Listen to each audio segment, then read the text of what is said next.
আমার দরকার মেন জিনিস হচ্ছে ওয়ার্ল্ড কাপ। যদি ওয়ার্ল্ড কাপে ভালো রান করে তাহলেই হবে, আমার আর কিছু লাগবে না।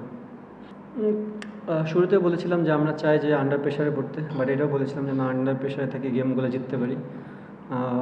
ফার্স্ট গেমটা ভালোই আন্ডার প্রেশারে পড়েছি, বাট ওভারকাম করতে পারিনি। বাট আমার মনে হয় ব্যাক টু ব্যাক দুটা গেম জিতে আমরা অ্যাটলিস্ট সিরিজটা জিততে পেরেছি। অনেক পজিটিভ সাইড আছে। নর্মালি আমরা এই টিমটা খুব একটা এত ভালো ফিল্ডিং করি না কখনো, বাট আপনি যদি এই 3টা গেম দেখেন আমরা অনেক ব্রিলিয়েন্ট ক্যাচ নিয়েছি।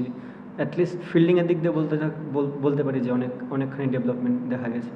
মনে হয় দল অনেক আগে থেকেই রেডি ছিল। যখন এশিয়া কাপ আমরা খেলেছি তখন থেকেই আপনি যদি দেখেন যে প্যাটার্নটা এই কয়েকটা প্লেয়ারই খেলতেছে, তার মানে বোঝা যাচ্ছে যে দলটা আগে থেকে রেডি ছিল। এখন একটা জিনিস যে থাকবে, প্লেয়াররা বিপিএল খেলবে, বাংলাদেশের সবচেয়ে বড় একটা ক্রিকেট।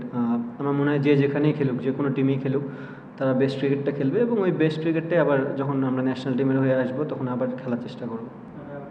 না এরকম না। আমি ফার্স্টেও বলেছি যে বাংলাদেশের হয়ে যারাই 15 জনে আসে তারা বেস্ট হয়েই আসে। হ্যাঁ, আপনি সবাইকে অ্যাট এ টাইমে খেলাতে পারবেন না, আপনি 11ই সাজাতে পারবেন। সেটা 15 হোক আর 17 জনের টিমই হোক না কেন, খেলবে 11 জনই।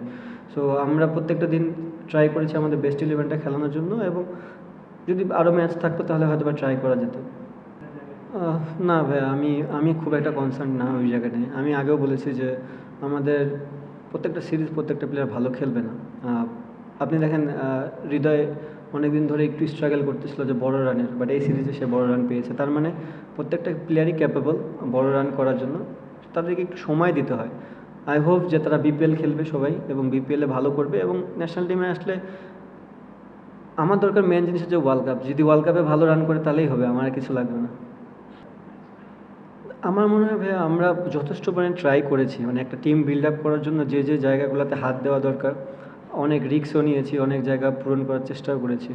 আপনি যদি আজকে দেখেন, আজকে লাস্ট ওভার ফিস কিন্তু বল করে নেই, সাইভ করেছে। সো মানে কি, একটা জিনিস হচ্ছে তাদেরকে গেম টাইম দেওয়া এবং চ্যালেঞ্জ ফেস করা। আমি তো জানি আমার ফিস কি করতে পারে, তাকে যদি আমি 2টা গেম ব্যাক টু ব্যাক নাও খেলাই, 3 নম্বর গেমে যাই ও আমাকে কী দিবে সেই বিলিফটা আমার আছে। বাট যারা গেম খেলে না তাদের জন্য ওই জায়গাটা সিচুয়েশনে পড়াটা খুব ইম্পর্টেন্ট। সো আমরা এই একটা বছর ধরে অনেক ট্রাই করেছি অনেক জায়গায়। আমার মনে হয় আমাদের যে বাঞ্চ অফ ক্রিকেট একটা সার্কেল আছে 15, 16, 17টা প্লেয়ার, তারা অলমোস্ট রেডি এই জায়গাটা খেলার জন্য। আর দেখা যায় এখন সামনে বিপিএল আছে, বিপিএলের উপর অনেক কিছু নির্ভর করবে তাদের কনফিডেন্সটা কেমন থাকে। আমি আপনারা চিন্তা করেছেন, বাট আমি কিন্তু প্রেস কনফারেন্সে বলেছি যে হৃদয় বিগ ম্যাচের প্লেয়ার।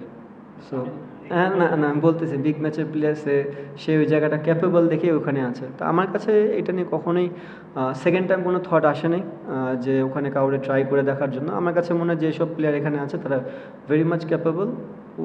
ওয়ার্ল্ড কাপে খেলে ফেললেই হবে, আর কিছু লাগবে না। এটা বলাটা এখন খুবই কঠিন, যেহেতু বাংলাদেশ একটা বড় লিগ। কোনো প্লেয়ার যদি এক্সট্রাঅর্ডিনারি ক্রিকেট খেলে অবশ্যই তার জন্য জায়গা ওপেন স্টিল, কারণ আপনি প্লেয়ার চুজ করবেন কীভাবে, পারফরমেন্স দিয়ে তো চুজ করবেন। But at the same time আপনাকে এটাও বুঝতে হবে যে প্লেয়ারটা পারফর্ম করতেছে তার কি টিমে জায়গা হবে কি না। কারণ টিমের যদি প্লেয়ারটা ওই জায়গায় যদি পারফর্ম করে থাকে, আপনি তো পারফর্ম করা প্লেয়ারকে বাদ দিতে পারবেন না। তো সব কিছু মিলায় এখন অনেক একটা মাস আছে, আমরা চিন্তা ভাবনা করি। আর তার থেকে বড় জিনিস, সবচেয়ে বড় যে ব্যাড নিউজটা সবসময় হয় যে ইনজুরি। দোয়া করেন যেন ইনজুরিটা না হয় কোনো প্লেয়ারের।